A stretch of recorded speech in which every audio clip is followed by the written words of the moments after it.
Are you ready? Yes.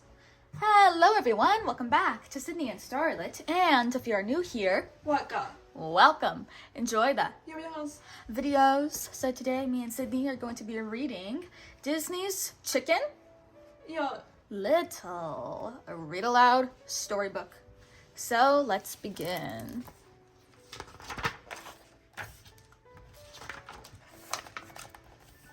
A chicken with a past.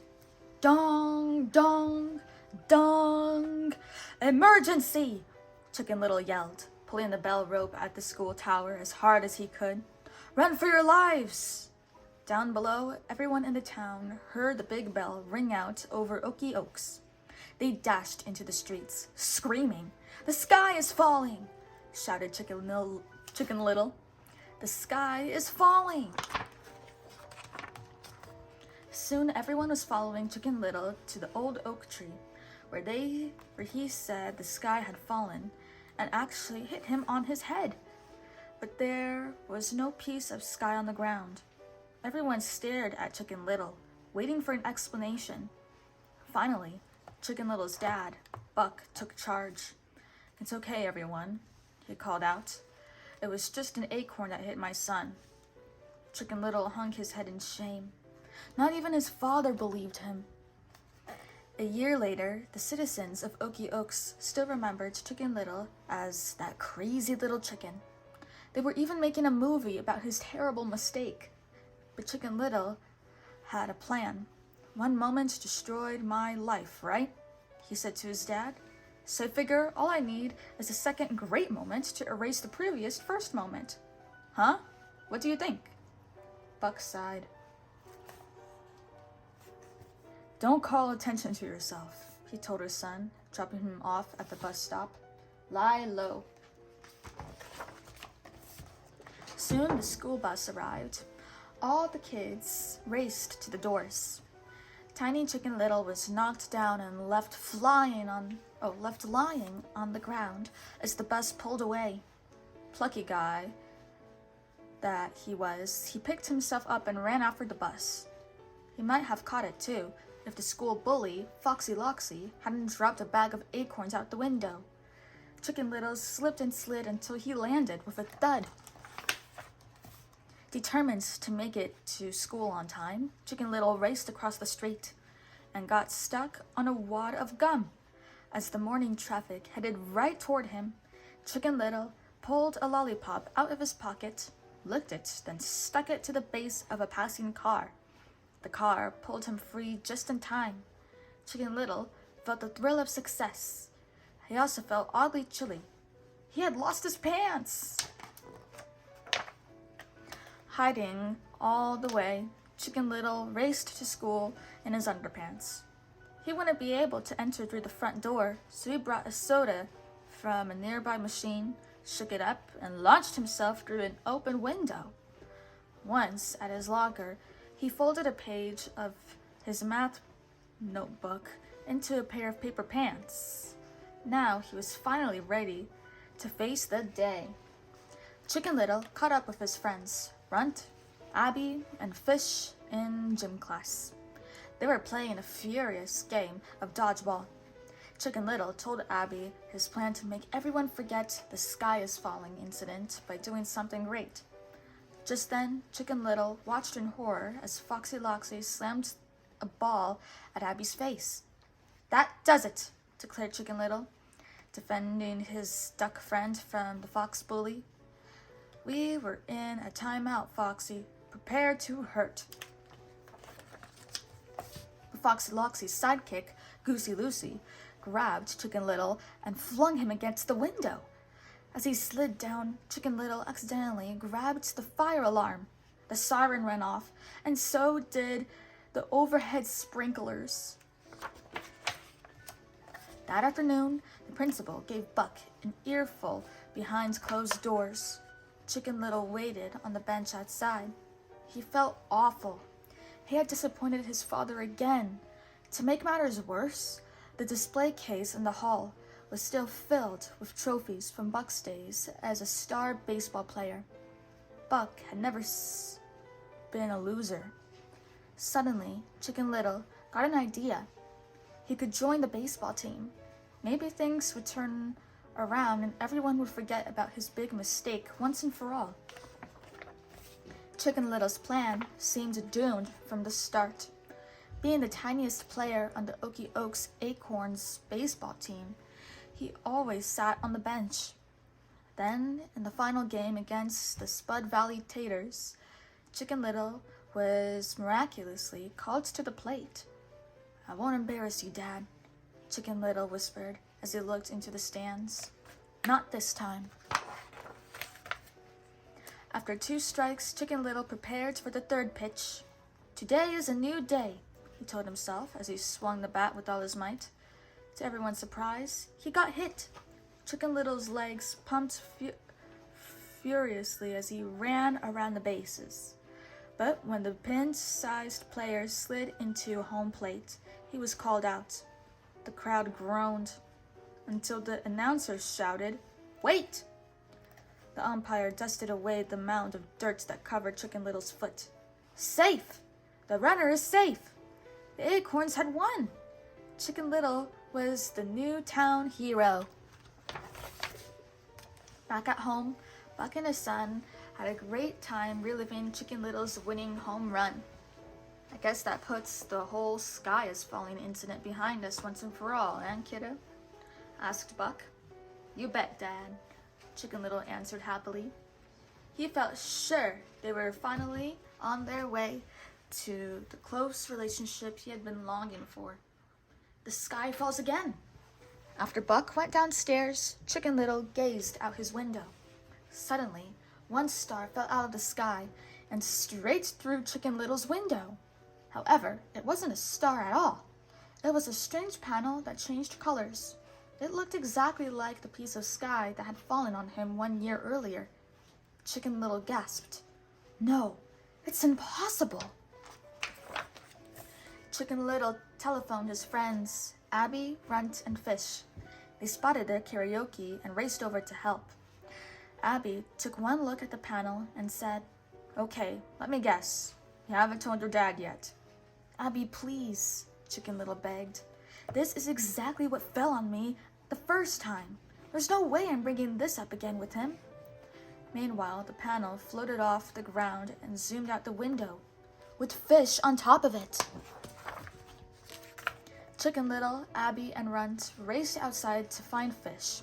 They couldn't see their friend. Instead, they saw a glowing light stick up in the sky, the same light stick Fish had been holding during karaoke earlier that night. Fish was invisible, but his light stick wasn't. Chicken Little and Abby chased after the zooming light as fast as they could. Runt did his best to keep up. The chase led the friends to the baseball stadium. Suddenly, a fierce cyclone swirled around them. They ran to the safety of the dugouts just in time to see a spaceship. The strange ship's hatch opened, and 2 scary-looking aliens with long tentacles climbed out. "Poor Fish," wailed Runt. "He's gone! Gone, man!" But then, miraculously, Fish appeared, waving from the top of the ship. The 2 aliens floated across the ball field and disappeared into the night. The frightened friends climbed into the spaceship to rescue Fish. As they made their way along a dark, creepy corridor, Chicken Little stopped to examine a furry orange creature floating in a blue light. The fascinated chicken winked, and the furry thing winked back. As Chicken Little hurried onward, he did not notice that the little creature was following him. The 3 friends continued their search, nervously calling Fish's name. Then Chicken Little spotted a screen of slime, with Fish's skeleton in it. Runt nearly fainted. To their enormous relief, Fish, looking like his old self, popped out from behind the screen. "Did they hurt you?" Abby asked, knocking on Fish's helmet. "Don't tap the glass," Chicken Little told her. "They hate it when you do that." Meanwhile, Runt had made a horrifying discovery. It was a glowing map of a trail of planets, each one crossed out with a big red X. and the next planet on the trail was Earth. The aliens' attack plan was clear. What next? Chicken Little gulped. The reunited friends ran back toward the hatch as fast as they could. Unfortunately, the aliens had returned. The two aliens looked at the empty blue light shaft where the furry orange creature had been. Then they began to chase Chicken Little and his friends. Chicken Little, Runt, Abby, and Fish dashed to the hatch with the aliens close behind. They made it out just ahead of the aliens and headed toward the woods as fast as they could. After the four friends had made their way through the trees, they tripped and rolled down a steep hill into a cornfield. They hid, terrified, as the aliens searched the field. Suddenly, the aliens' tentacles sprouted, spinning blades, cutting down every corn stalk in sight. Chicken Little and the others darted through the plants, trying to escape. Nobody saw the little orange creature watching them. "We've got to ring the school bell to warn everyone," said Abby. Chicken Little and his friends ran frantically toward the school, but the doors were locked. Thinking quickly, Chicken Little used his fizzy soda trick to launch himself to the bell tower. Down below, the aliens had cornered Runt, Abby, and Fish. There was no time to lose. Chicken Little was about to pull the rope when memories of the last time he had rung the bell came rushing back to him. He knew that he risked embarrassing his father and becoming the laughingstock of the town all over again. But if he didn't ring the bell, he was risking the lives of his friends and everyone else in Okie Oaks. So Chicken Little bravely sounded the alarm. By the time the townsfolk arrived, the aliens had already fled back to the cornfield. Chicken Little urged the crowd to hurry with him to the baseball stadium where the spaceship had landed. But just before they went through the gates, the mayor made everyone halt. He found a penny and wanted to pick it up. When everyone finally made it to the stadium, the spaceship had disappeared. "I know this looks bad," Chicken Little explained, "but there's an invisible spaceship right there." Chicken Little began throwing rocks in the air, trying to hit the ship to prove it was there. Hitting nothing, the rocks fell to the ground one by one. You see, there are these cloaking panels on the bottom that make it disappear, and I know this because one fell out of the sky and it hit me on the head. "It's the acorn thing all over again," someone shouted. "No, wait! They were aliens," insisted Abby. "They had 3 big red eyes and claws and hooks and tentacles," added Runt. "I'm telling the truth," cried Chicken Little. "Dad, I'm not making this up. You've got to believe me this time." But Buck didn't believe him. "I can't tell you how embarrassed I am, folks." Buck managed an awkward smile as he spoke to the angry crowd. "I'm really sorry about this, everyone." Buck took one last look at his son, then walked away. Chicken Little had never felt so alone. Meanwhile, the fuzzy orange creature from the spaceship was hiding nearby. It watched as the alien craft grew smaller and smaller in the sky overhead.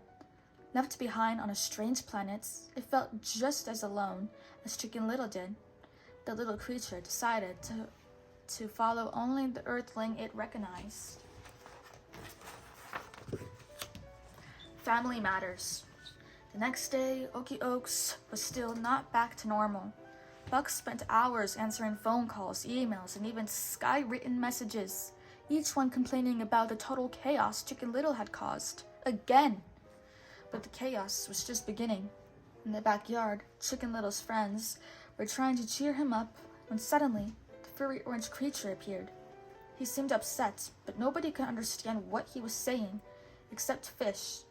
As the alien babbled and blubbered, the fish translated for his friends. They learned that the furry creature was an alien child who had been accidentally left behind by his parents. Suddenly, a fleet of spaceships appeared over the town of Okie Oaks. The aliens thought that Chicken Little had kidnapped the alien child. Buck raced to find his son. "You were right. Alien invasion, Buck said, when he found Chicken Little. I see that now. Chicken Little wanted to explain that it was a rescue, not an invasion, but he didn't think his dad would believe him. Instead, he ran off with his friends to help the little alien who was running desperately toward the spaceship. Buck Cluck caught up with his son in the movie theater. It was time for a much-needed heart-to-heart talk. You've been ashamed of me since the acorn thing happened, Chicken Little blurted out. Buck felt terrible for not believing in his son. It was time for a change. You need to know that I love you, no matter what. Then Buck leaned down and hugged his son. It was all Chicken Little had ever wanted. Let's go, Abby shouted, pointing outside at the attacking aliens. Okay, Dad, Chicken Little said. Now all we've got to do is return this helpless little kid. The tiny alien appeared from behind the curtain. He leaped on top of Buck and began biting him. This orange bitey thing needs saving? Replied Buck doubtfully. I've never heard of such a crazy, wonderful idea. Just tell me what you need me to do. Come on, Dad, said Chicken Little, elated. We've got a planet to save. Before they left the theater, a newly confident Chicken Little marched up to Abby. After planting a great big kiss on her bill, he announced, By the way, I would like to say I have always found you extremely attractive. Buck and Chicken Little headed outside, carrying the little alien with them. All around them, aliens were zapping everything with their laser beams. We surrender, yelled Mayor Turkey Lurkey. Here, take the kid to the city. But the aliens wouldn't stop. Buck and Chicken Little climbed up the little alien to the top of Town Hall. They tried to give the child back to his parents, hoping to end the battle. Unfortunately, they were beamed aboard the spaceship instead. 3 huge eyes appeared on a screen. Why did you take our child? A deep voice boomed. You were the one that left him behind, Buck tried to explain. The big voice interrupted him. Silence! Release the child! So Buck did exactly that. Suddenly, the screen shut off and the alien's child's parents, Tina and Mel, appeared. The parents weren't scary looking at all without their spacesuits on, and they were much friendlier after their child explained what had really happened. Grateful for the return of the child, the aliens quickly repaired the damage to the town. If it hadn't been for your son there, we might have vaporized the whole planet, Mel told Buck. Then he explained why they had stopped on Earth in the first place, to pick acorns. Acorns were considered a special treat on Mel's planet. And so Chicken Little became the town's hero, again. 1 year later, the townsfolk of Okie Oaks crowded into the local theater to see Chicken Little, the true story. Though at times it may feel like the sky is falling around you, never give up, the actor playing Chicken Little said heroically. For every day is a new day. The audience cheered at the end of the movie. Then they turned and directed their applause at Buck and Chicken Little. Chicken Little looked at his dad and smiled. It felt great being a hero, but it felt even better knowing that his dad would always be there for him, no matter what. The end. So that is it for today, everyone. I really hope you all enjoyed it, and we'll see you all next time. Bye-bye, B. Bye-bye. Get your favorite page.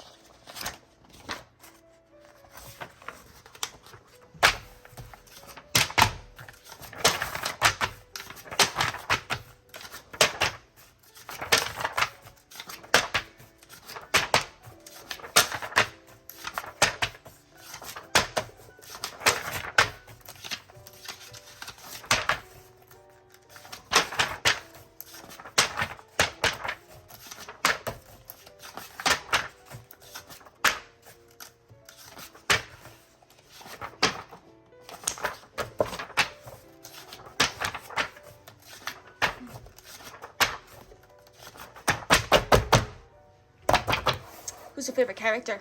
Say. The word said? What about Chicken Little? All right. Bye-bye. Yeah.